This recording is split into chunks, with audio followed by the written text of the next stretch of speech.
The city always had two faces. By day it was polished, glass towers shining against the sky, busy streets filled with suits and heels, the perfume of wealth masking the grit beneath. But by night its true nature came alive. Broken streetlights flickered over alleys soaked in rainwater and secrets.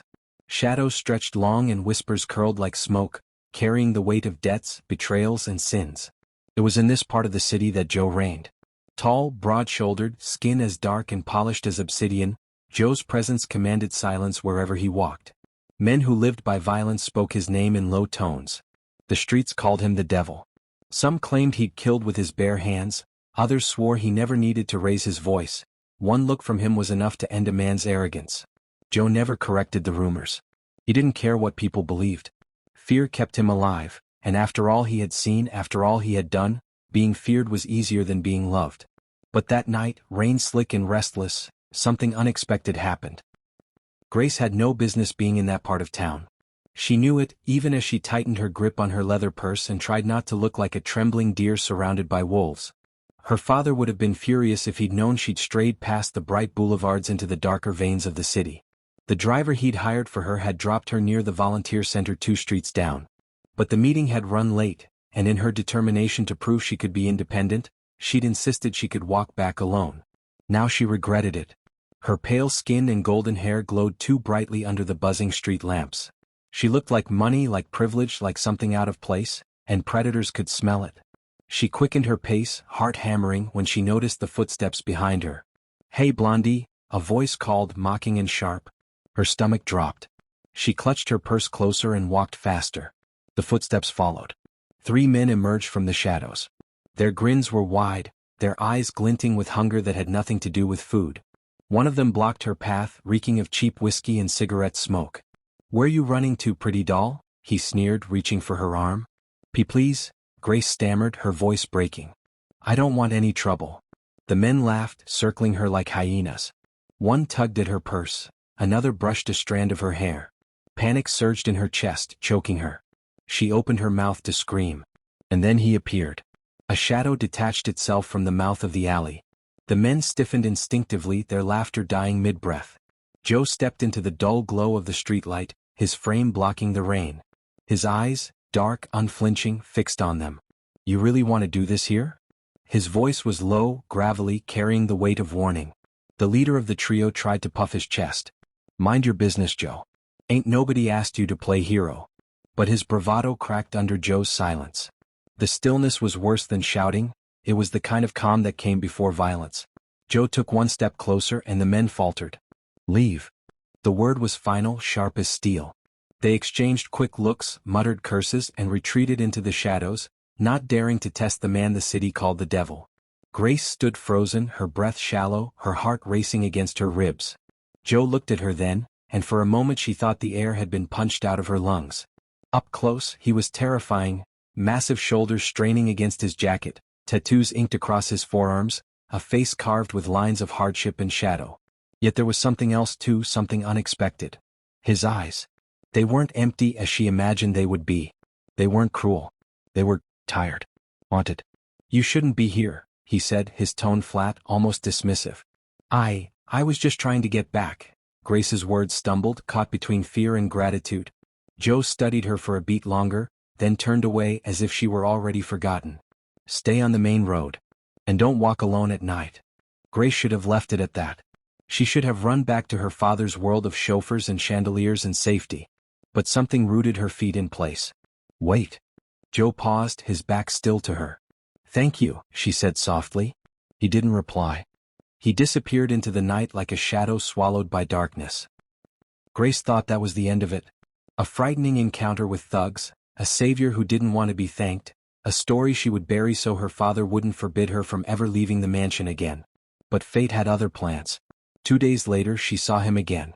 It was afternoon and the volunteer center buzzed with activity. Children laughed as they colored at tables, mothers picked up food packages, and Grace carried boxes of supplies, trying to be useful. She'd signed up for the program as a way to prove she wasn't just the pampered daughter of a wealthy businessman. She wanted to feel real life, to touch something raw and meaningful.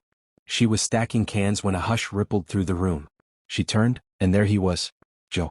He stood near the doorway speaking in low tones to one of the coordinators. The children stared at him, half in awe, half in fear. The adults averted their eyes, pretending to be busy. Grace's breath caught. He looked out of place among the brightly painted walls and smiling posters. His presence filled the room like thunderclouds rolling in over a sunny field. She shouldn't have moved closer. But she did. "Hi," she said, her voice tentative. Joe glanced at her, his expression unreadable. "You again." Grace swallowed nervously. I didn't expect to see you here." "I come sometimes," he said shortly. His eyes flicked to the children across the room. "They need someone to keep trouble away." That surprised her. "You, a volunteer?" He almost smiled, but it never reached his eyes. "Not the way you do." Grace hesitated, searching his face. "Still, it's good. What you did the other night, it was good too. You saved me." Joe's jaw tightened. "Don't make me into something I'm not. I didn't do it for you." His words stung, though she couldn't explain why. She should have walked away, but something about him pulled at her, like a wound you couldn't stop touching even though it hurt. "You don't have to be rude," she murmured. His eyes flicked to hers then, sharp and intense. "I'm not rude, Grace. I'm honest. And honestly, you don't belong here." Her name on his tongue startled her. She hadn't told him. "How?" He shrugged. "People talk."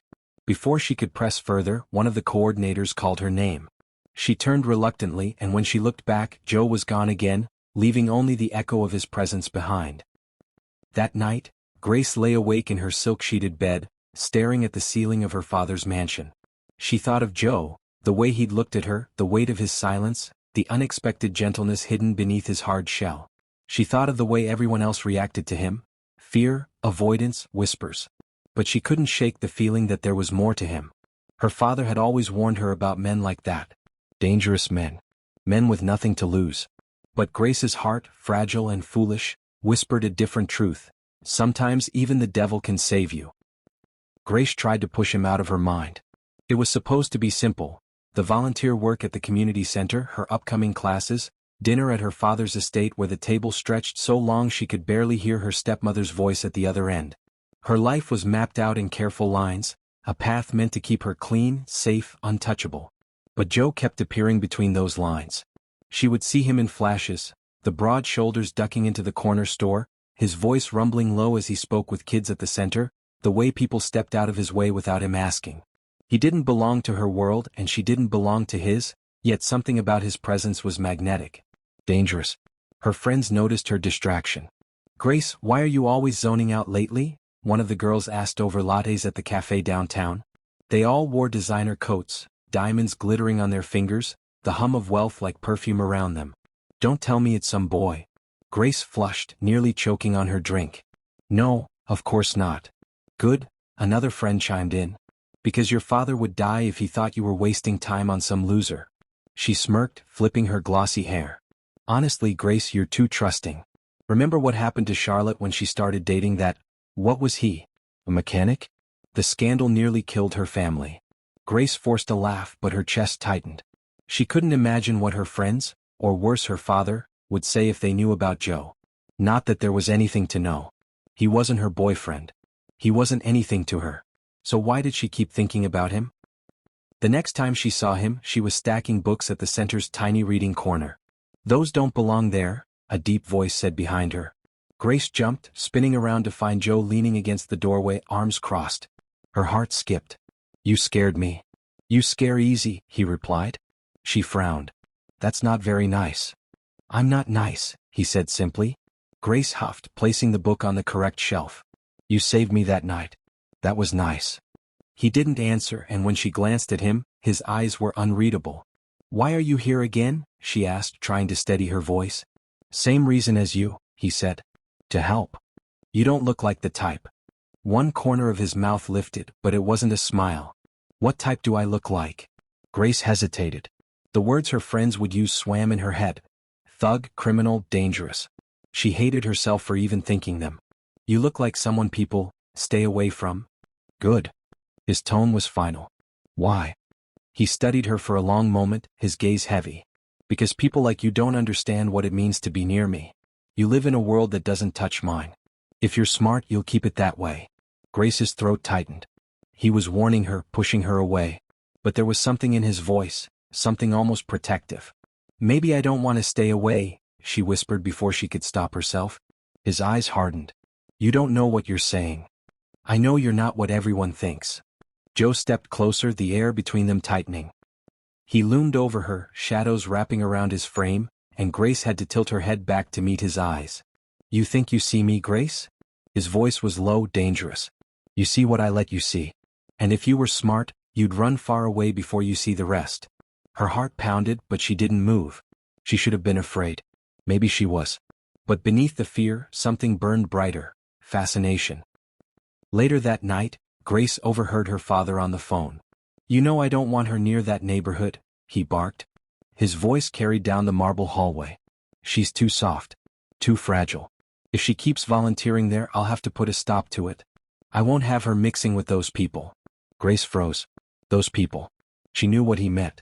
He would never say it outright at one of his charity galas, but in private his disdain slipped through.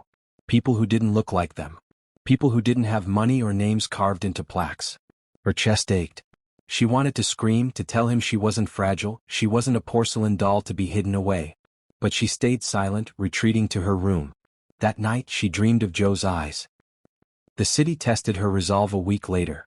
Grace was leaving the center when rain began to fall, slicking the sidewalks. Her umbrella flipped inside out, useless against the wind. She cursed softly, hurrying down the street, when a familiar group of men blocked her path, the same ones from before. Well, the leader drawled. "Look who we've got here." Rich doll lost in the rain again. Grace's breath caught. She clutched her bag, praying Joe might appear out of the shadows like last time. But he didn't. The men closed in, grinning. One reached for her arm. "Touch her and you'll lose that hand." The voice cut through the rain like a blade. "Joe." He strode toward them, every step radiating menace. The thugs hesitated, muttering, but Joe's expression didn't waver. He was calm, but his calm was lethal. "You don't want this fight," he warned. The men backed off, cursing under their breath, disappearing into the storm. Grace's knees gave out and she stumbled. Joe caught her arm, steadying her. His hand was rough, warm, steady against her trembling. "You're shaking," he murmured. "I thought," she swallowed. "I thought you weren't coming." He looked at her, eyes dark. "I told you not to walk alone." Grace bit her lip, blinking back tears. "Then maybe walk with me." For the first time his expression cracked. Something flickered in his eyes, something she couldn't name. He let out a slow breath, releasing her arm. "You don't know what you're asking, Grace." "Maybe I do," she whispered. He shook his head, but instead of leaving, he walked beside her. The rain fell harder, soaking them both, but she didn't care. For once, she wasn't the fragile doll in her father's mansion. She was just a girl, and he was the devil the city feared. And somehow, walking side by side, she felt safer than she ever had. Grace never intended for it to happen. At first, it was just fleeting encounters. Moments where Joe would appear at the community center, hovering near the children like a silent guardian, or the way he always seemed to be nearby when she walked home in the evenings. He rarely spoke, but when he did, his voice carved itself into her thoughts, rough and steady, like the rumble of distant thunder. She told herself it was coincidence. She told herself she was imagining the way his eyes softened when they landed on her, even if only for a second. But when she lay in bed at night, staring at the canopy above her, her heart whispered the truth. She was falling for him. And it was wrong. She was Grace Montgomery, daughter of Richard Montgomery, the tycoon whose empire sprawled across banks, real estate, and politics.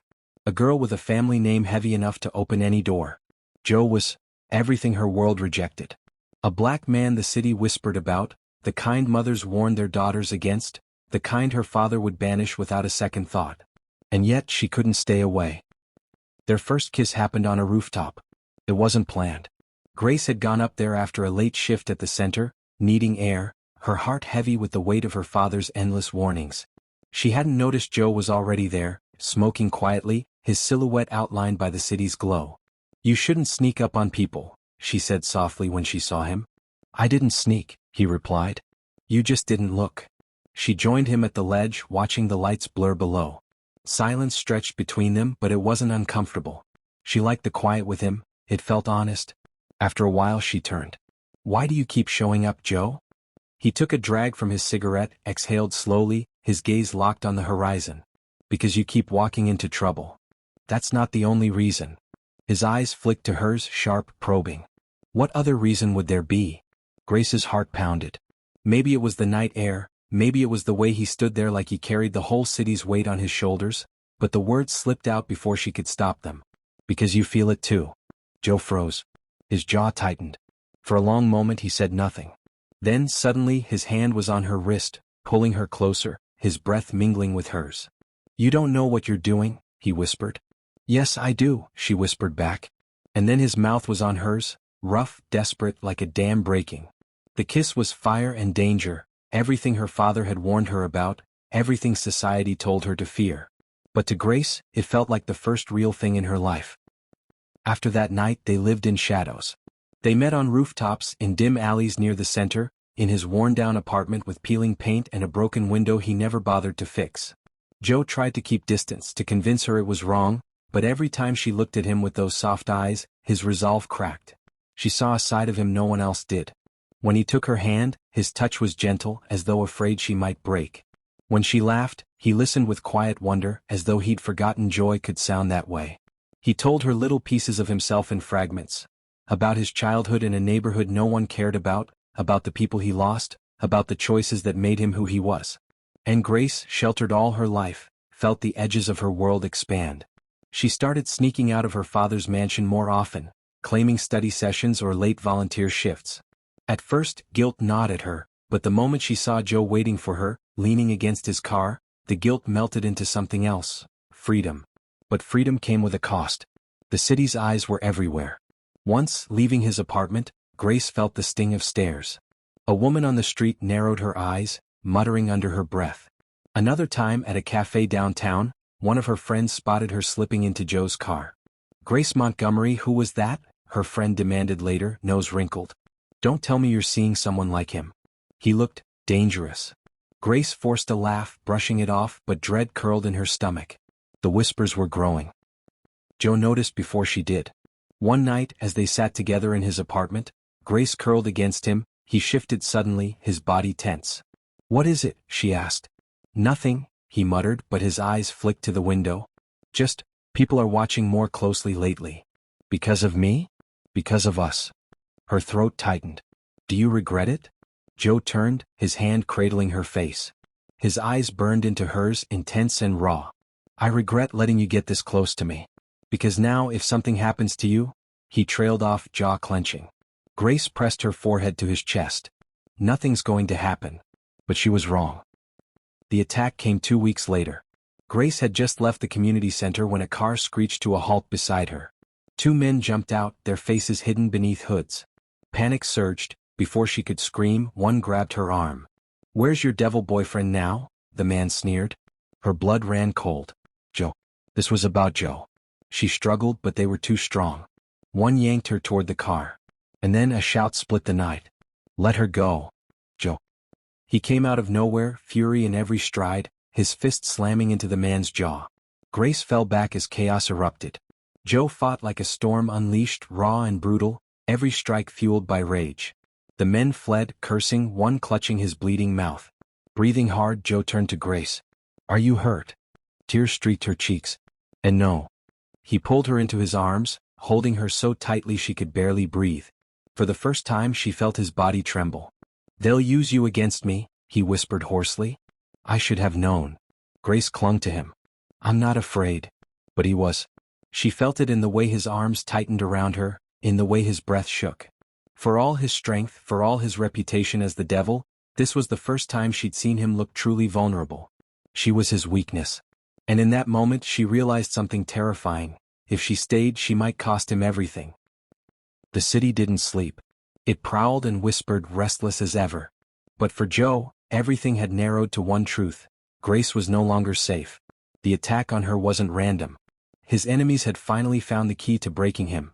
Not through bullets, not through blood, but through her.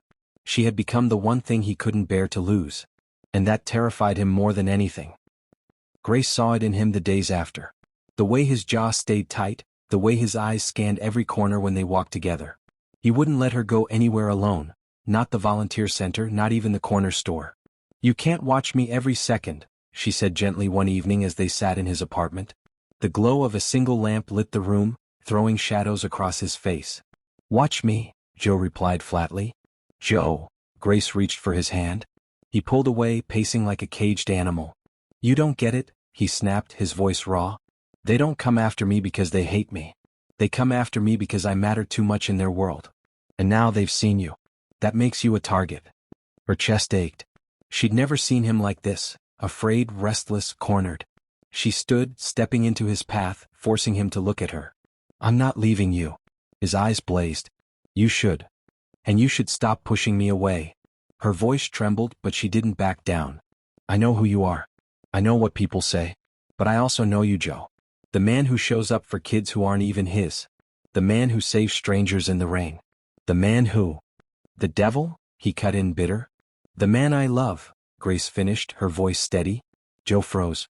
For a long moment, the room was silent except for the sound of his uneven breathing. Then, slowly, his shoulders sagged, the fight draining out of him. "You don't know what that word means," he muttered. "Yes, I do," Grace whispered. "And I'm not afraid." He pulled her into his arms, then, crushing her against his chest. For the first time he let himself believe it, that maybe, just maybe, love could belong to someone like him. But the city wasn't done testing them. It happened on a night heavy with thunder. Grace was walking home from the center, Joe trailing a block behind like always, when the screech of tires cut through the air. A black SUV swung around the corner, its windows down, guns glinting in the lightning flash. "Grace!" Joe shouted. She spun, eyes wide, just as the first shot rang out. Time slowed. Joe lunged forward, grabbing her, pulling her to the ground as bullets tore through the night. The pavement cracked under the hail of gunfire. Joe's arm shielded her, his body curved protectively around hers. She felt his breath hot against her ear, his heart hammering through his chest. Then silence. The SUV sped off, its echoes swallowed by thunder. Grace's ears rang. Her hands shook as she touched Joe's face. Are you hit?" He groaned, rolling to the side. Blood seeped through his jacket. No. Panic clawed at her. "Stay with me." Joe's eyes fluttered open. He grabbed her hand, squeezing hard. "Grace, listen." His voice was weak but urgent. "This is why I didn't want you near me. They'll never stop. Not until—" he coughed, wincing. "Not until I make them." Tears blurred her vision. "Don't you dare talk like that. You're not leaving me." Joe gave a faint, pained smile. "You've got fire, Grace. More than you think. Don't let anyone snuff that out, not even me." "Stop it," she choked, pressing her hands over his wound. "You're going to live. You hear me? You have to." The next hours blurred, sirens, flashing lights, the blur of hospital corridors. Grace stayed at his side, refusing to let go even as doctors rushed him into surgery. Her father's men tried to pull her away, insisting she couldn't be seen there with him, but she fought them, her voice breaking. "I don't care what people think. He saved me. He loves me. And I love him." Her father's face turned to stone. But for the first time in her life, Grace didn't bow to it. She had chosen, and she chose Joe. Joe survived. When he woke, the first thing he saw was Grace, her eyes red from crying, her hand clasped tightly around his. Relief flooded him, though pain laced every breath. "You're still here?" he rasped. "Of course I'm here." He let out a rough laugh, shaking his head. "You're supposed to be the fragile one." "Not anymore," she whispered. "Not when it comes to you." In that moment, Joe knew something had shifted. He'd spent his whole life believing he was the devil the city named him. But this girl, this fragile, wealthy, untouchable girl, saw something different. And for her he wanted to become it. Weeks later, the enemies who had haunted him were gone. Joe made sure of it. Not through the violence they expected, but by walking away from the life that kept him chained. He burned the bridges, left the streets to fight themselves, and chose a different road. It wasn't easy. The city still whispered. People still stared when they saw Joe walking beside Grace, her pale hand tucked trustingly into his. Her family still bristled, the disapproval heavy in every glance. But none of it mattered. On a quiet evening, as the sun set over the skyline, Grace took his hand and smiled at him the way no one else ever had. "They'll never understand," she said softly. "Don't need them to," Joe replied. "I've got you." And for the first time in his life, the devil felt redeemed.